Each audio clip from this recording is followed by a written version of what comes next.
Il dansera pour toi avec des cris de joie, ton Dieu est en toi. Alléluia, Alléluia, Alléluia. Pousse des cris de joie, fille de Sion, éclate en ovation, Israël. Il dansera pour toi avec des cris de joie, ton Dieu est en toi. Alléluia, Alléluia, Alléluia. Au nom du Père et du Fils et du Saint-Esprit. Amen. La grâce de notre Seigneur Jésus, l'amour de Dieu le Père et la communion de l'Esprit Saint soient toujours avec vous et avec votre esprit. Frères et sœurs, bonjour à tous et à toutes.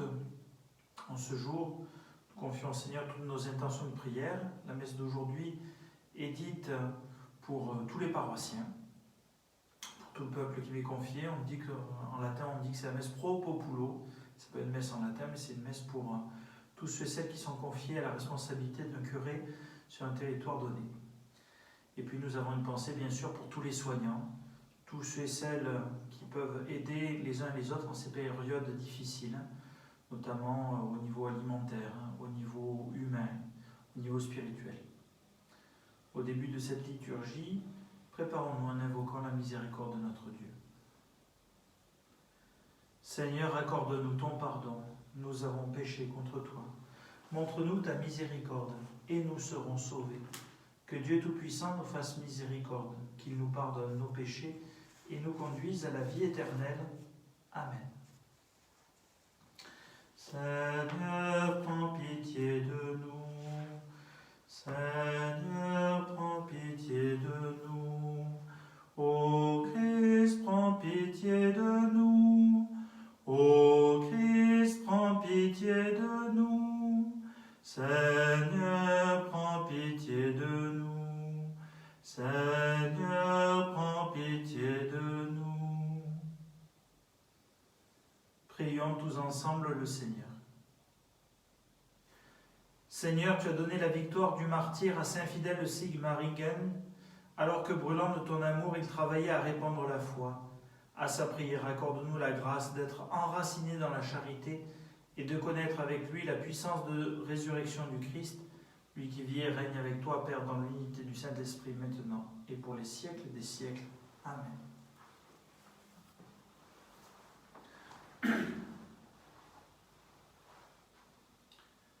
Lecture du livre des Actes des Apôtres. En ces jours-là, comme les apôtres étaient en train de comparaître devant le Conseil suprême, intervint un pharisien nommé Gamaliel, docteur de la loi, qui était honoré par tout le peuple. Il ordonna de les faire sortir un instant, puis il dit : « Vous, Israélites, prenez garde à ce que vous allez faire à ces gens-là. Il y a un certain temps se leva Teudas, qui prétendait être quelqu'un, et à qui se rallièrent 400 hommes environ. Il a été supprimé, et tous ses partisans ont été mis en déroute et réduits à rien. Après lui, à l'époque du recensement, se leva Judas le Galiléen, qui a entraîné beaucoup de monde derrière lui. Il a péri lui aussi, et tous ses partisans ont été dispersés. Eh bien, dans les circonstances présentes, je vous le dis, ne vous occupez plus de ces gens-là, laissez-les. En effet, si leur résolution ou leur entreprise vient des hommes, elle tombera. Mais si elle vient de Dieu, vous ne pourrez pas les faire tomber. Ne risquez donc pas de vous trouver en guerre contre Dieu. Les membres du conseil se laissèrent convaincre. Ils rappelèrent alors les apôtres et, après les avoir fait fouetter, ils leur interdirent de parler au nom de Jésus. Puis ils les relâchèrent.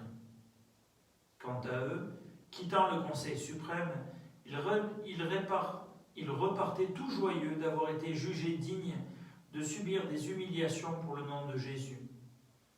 Tous les jours, au temple et dans leur maison, sans cesse il enseignait et annonçait la bonne nouvelle.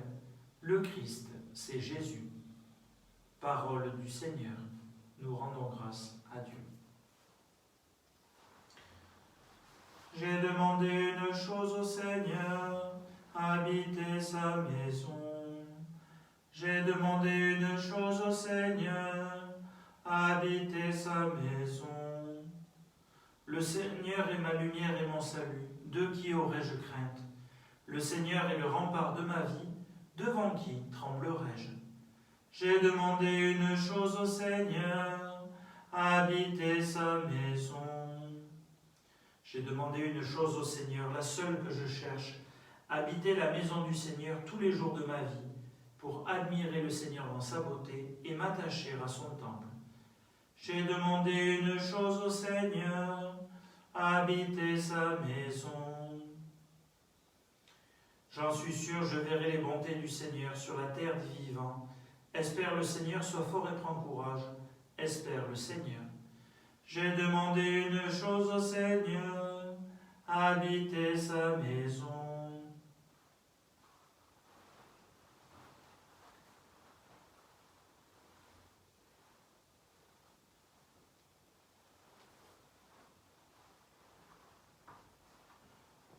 Alléluia, Alléluia, Jésus est vivant. Alléluia, Alléluia, Jésus est vivant. Alléluia, Alléluia, Jésus est vivant. Alléluia, Alléluia, Jésus est vivant. L'homme ne vit pas seulement de pain, mais de toute parole qui sort de la bouche de Dieu. Alléluia, Alléluia, Jésus est vivant. Alléluia, Alléluia, Jésus est vivant. Le Seigneur soit avec vous et avec votre esprit. Évangile de Jésus-Christ selon saint Jean. Gloire à toi, Seigneur. En ce temps-là, Jésus passa de l'autre côté de la mer de Galilée, le lac de Tibériade. Une grande foule le suivait, parce qu'elle avait vu les signes qu'il accomplissait sur les malades. Jésus gravit la montagne, et là, il était assis avec ses disciples. Or, la Pâque, la fête des Juifs, était proche. Jésus leva les yeux et vit qu'une foule nombreuse venait à lui. Il dit à Philippe, « Où pourrions-nous acheter du pain pour qu'ils aient à manger ?» Il disait cela pour le mettre à l'épreuve, car il savait bien, lui, ce qu'il allait faire. Philippe lui répondit, « Le salaire de 200 journées ne suffirait pas pour que chacun reçoive un peu de pain. » Un de ses disciples, André, le frère de Simon-Pierre, lui dit, « Il y a là un jeune garçon qui a 5 pains d'orge et 2 poissons. Mais qu'est-ce que cela pour tant de monde ?» Jésus dit, « Faites asseoir les gens. » Il y avait beaucoup d'herbe à cet endroit. Ils s'assirent donc au nombre d'environ 5000 hommes. Alors Jésus prit les pains et, après avoir rendu grâce, il les distribua aux convives. Il leur donna aussi du poisson, autant qu'ils en voulaient. Quand ils eurent mangé à leur faim, il dit à ses disciples, « Rassemblez les morceaux en surplus pour que rien ne se perde. » Ils les rassemblèrent et ils remplirent 12 paniers avec les morceaux des 5 pains d'orge restés en surplus pour ceux qui prenaient cette nourriture. À la vue du signe que Jésus avait accompli, les gens disaient, « C'est vraiment lui, le prophète annoncé, celui qui vient dans le monde. » Mais Jésus savait qu'ils allaient venir l'enlever pour faire de lui leur roi. Alors de nouveau, il se retira dans la montagne, lui seul. Acclamons la parole de Dieu. Louange à toi, Seigneur Jésus. Mes frères et sœurs, en écoutant ces lectures, peut-être 2 choses que nous pouvons retenir. La première, dans la première lecture, nous voyons cette belle figure de Gamaliel. Gamaliel est un grand sage, un grand rabbin, qui, au passage, excusez du peu, a été le professeur de Saul de Tarse, le futur Saint Paul. Lui-même disciple de Rabbi Hillel, je crois. Il y avait 2 grands rabbins à cette époque-là, Hillel et Shammai, qui étaient vraiment des sommités au niveau de la foi. Hillel ayant une attitude, c'est dit très vite et très mal, peut-être plus ouverte, et Gamaliel prend de cette graine-là. Pour le coup, le futur Saint Paul, à ce moment-là, est encore un persécuteur des chrétiens, donc l'ouverture de l'esprit, on repassera, mais le Seigneur touchera son cœur. Et voilà que cet homme, Gamaliel, réagit de manière la plus juste qui soit face à ces choses un peu étonnantes. Jésus, pour lequel on ne nous dit pas qu'il a une foi particulière, mais est mort. Nous savons qu'il est ressuscité, ses apôtres aussi le proclament. Et voilà que face à la prédication des apôtres, au lieu de réagir comme les autres chefs des prêtres, qui eux ont peur parce qu'ils s'occupent surtout de l'opinion des gens et de la situation géopolitique, eh bien Gamaliel, lui, a cette sagesse de dire mais occupons-nous d'abord de Dieu.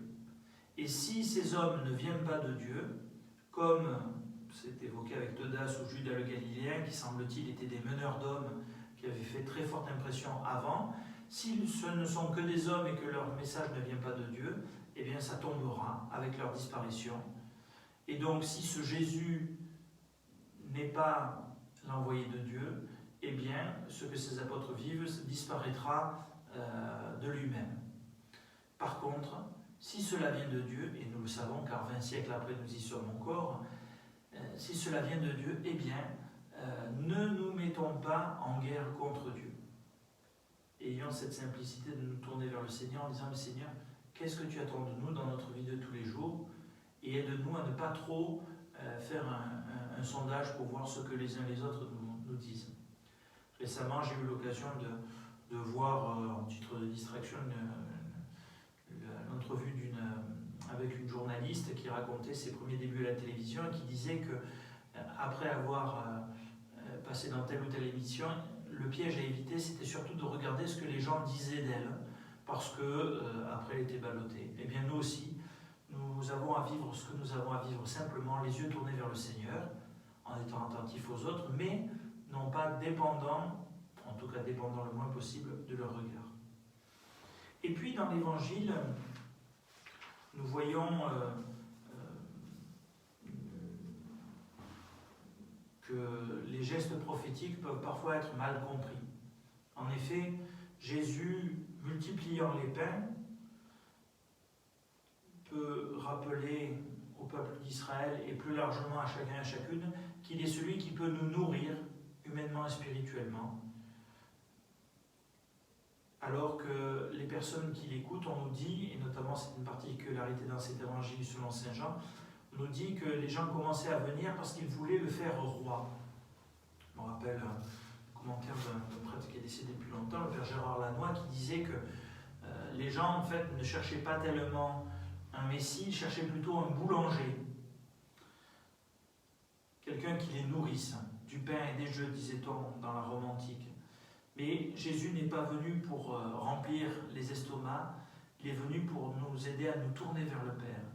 Alors en ce cheminement de foi, en cette période pascale, demandons au Seigneur de nous aider à répondre à l'amour qu'il nous manifeste, non pas en regardant quel intérêt nous pouvons en tirer, mais simplement en essayant de donner le meilleur de nous-mêmes, car c'est là que nous serons pleinement dans ce que le Seigneur veut. Amen. Alléluia.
Prions ensemble au moment d'offrir le sacrifice de toute l'Église, pour la gloire de Dieu et le salut du monde.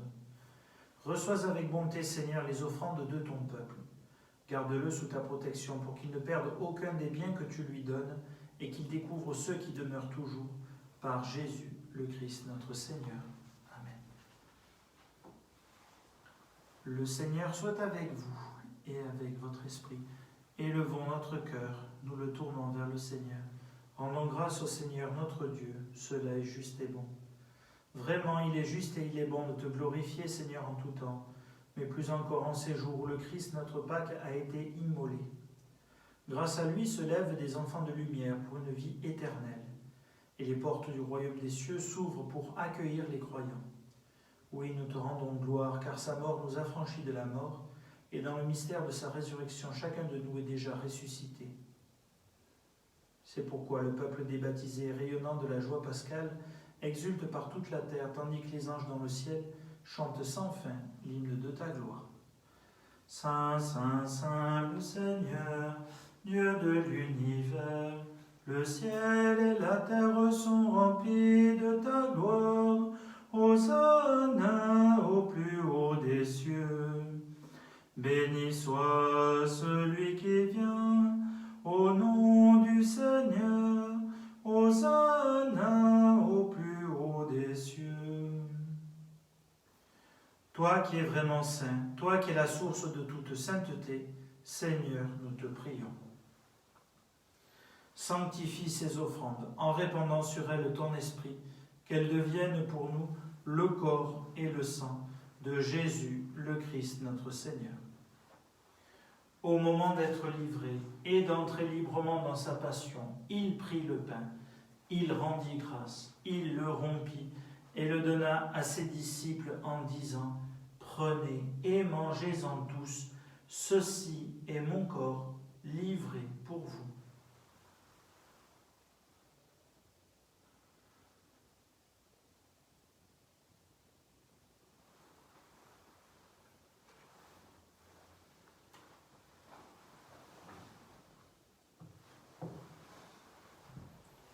De même, à la fin du repas, il prit la coupe. De nouveau, il rendit grâce et la donna à ses disciples en disant : Prenez et buvez-en tous, car ceci est la coupe de mon sang, le sang de l'alliance nouvelle et éternelle, qui sera versé pour vous et pour la multitude en rémission des péchés.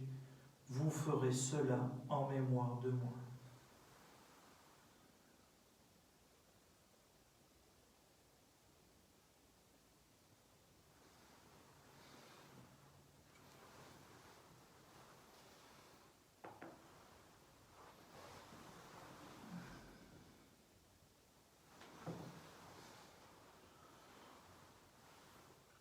Proclamons le mystère de la foi. Gloire à toi qui étais mort, gloire à toi qui es vivant, notre Sauveur et notre Dieu, viens Seigneur Jésus. Faisant ici mémoire de la mort et de la résurrection de ton Fils, nous t'offrons Seigneur le pain de la vie et la coupe du salut. Et nous te rendons grâce car tu nous as choisis pour servir en ta présence. Humblement nous te demandons qu'en ayant part au corps et au sang du Christ, nous soyons rassemblés par l'Esprit Saint en un seul corps. Souviens-toi, Seigneur, de ton Église répandue à travers le monde. Fais-la grandir dans ta charité avec notre pape François, notre archevêque Jean-Pierre et tous ceux qui ont la charge de ton peuple. Souviens-toi aussi de nos frères et sœurs qui se sont endormis dans l'espérance de la résurrection, de tous les hommes, de toutes les femmes qui ont quitté cette vie. Reçois-les dans ta lumière auprès de toi. Sur nous tous, enfin, nous implorons ta bonté. Permets qu'avec la Vierge Marie, la bienheureuse Mère de Dieu, avec Saint Joseph, son époux, les apôtres, Saint Jean-Baptiste, Saint André,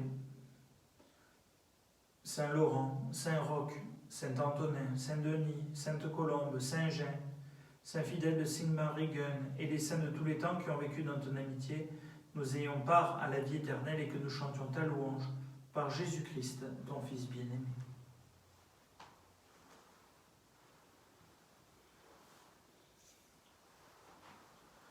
Par lui, avec lui et en lui, à toi, Dieu le Père Tout-Puissant, dans l'unité du Saint-Esprit, tout honneur et toute gloire pour les siècles des siècles. Amen. unis par l'Esprit Saint, ensemble nous osons dire: Notre Père qui es aux cieux, que ton nom soit sanctifié, que ton règne vienne, que ta volonté soit faite sur la terre comme au ciel. Donne-nous aujourd'hui notre pain de ce jour. Pardonne-nous nos offenses, comme nous pardonnons aussi à ceux qui nous ont offensés. Et ne nous laisse pas entrer en tentation, mais délivre-nous du mal. Délivre-nous de tout mal, Seigneur, et donne la paix à notre temps. Par ta miséricorde, libère-nous du péché. Rassure-nous devant les épreuves en cette vie, où nous espérons le bonheur que tu promets et l'avènement de Jésus-Christ, notre Sauveur. Car c'est à toi qu'appartiennent le règne et la puissance et la gloire pour les siècles des siècles. Seigneur Jésus-Christ, tu as dit à tes apôtres: je vous laisse la paix, je vous donne ma paix. Ne regarde pas nos péchés, mais la foi de ton Église. Pour que ta volonté s'accomplisse, donne-lui toujours cette paix et conduis-la vers l'unité parfaite, toi qui règnes pour les siècles des siècles. Amen. Que la paix du Seigneur soit toujours avec vous et avec votre esprit.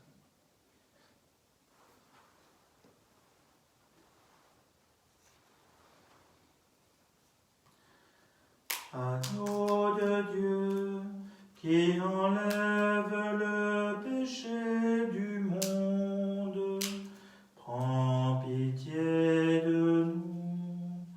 Agneau de Dieu, qui enlève le péché du monde, prends pitié de nous. Agneau de Dieu, qui enlève le péché du monde, donne-nous la paix.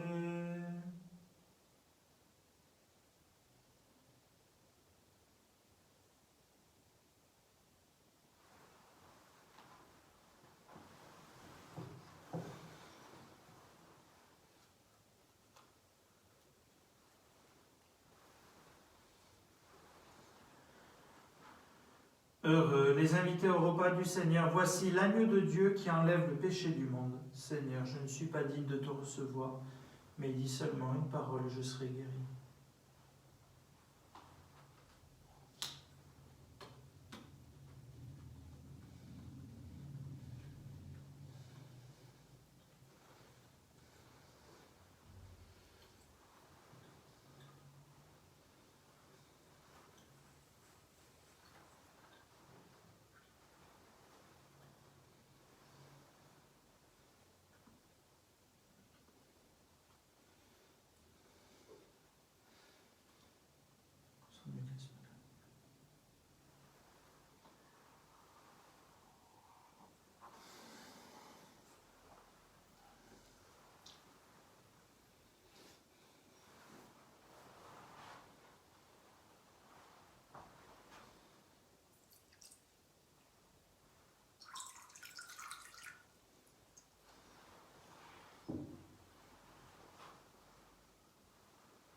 Le Christ, notre Seigneur, livré pour nos péchés, Dieu l'a ressuscité pour nous rendre saints. Alléluia.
Prions tous ensemble le Seigneur. Ne cesse pas de protéger avec amour, Seigneur, ceux que tu as sauvés. La passion de ton Fils les a rachetés, qu'ils mettent leur joie dans sa résurrection, lui qui vit et règne avec toi, Père, dans l'unité du Saint-Esprit, maintenant et pour les siècles des siècles. Amen. Le Seigneur soit avec vous et avec votre esprit. Que Dieu Tout-Puissant vous bénisse et vous garde, le Père, le Fils et le Saint-Esprit. Amen. Allez, dans la paix du Christ, nous rendons grâce à Dieu. Bonne journée à tous et à toutes et confions-nous ensemble notre monde, tous ceux et celles qui en ont besoin, au Seigneur. Nous le faisons par les mains de la Vierge Marie. Notre-Dame des dons et de tout pouvoir, nous vous supplions d'écarter de notre monde le fléau de l'épidémie du Covid-19 et de veiller sur l'humanité, notre pays, notre diocèse, notre paroisse et nos familles. Souvenez-vous, ô très miséricordieuse Vierge Marie, qu'on n'a jamais entendu dire qu'aucun de ceux qui ont eu recours à votre protection, imploré votre assistance ou réclamé vos suffrages, ait été abandonné. Animés de cette confiance, ô Vierge des Vierges, ô notre Mère, nous venons vers vous et gémissant sous le poids de l'épidémie qui frappe notre monde, nous nous prosternons à vos pieds. Ô Mère du Verbe incarné, ne méprisez pas nos prières, mais écoutez-les favorablement et daignez les exaucer en nous libérant de ce fléau. Notre-Dame des dons et de tout pouvoir, veillez sur nous. Amen. Je vous salue, Marie, comblée de grâce. Le Seigneur est avec vous. Vous êtes bénie entre toutes les femmes, et Jésus, votre enfant, est béni. Sainte Marie, Mère de Dieu, priez pour nous, pauvres pécheurs, maintenant et à l'heure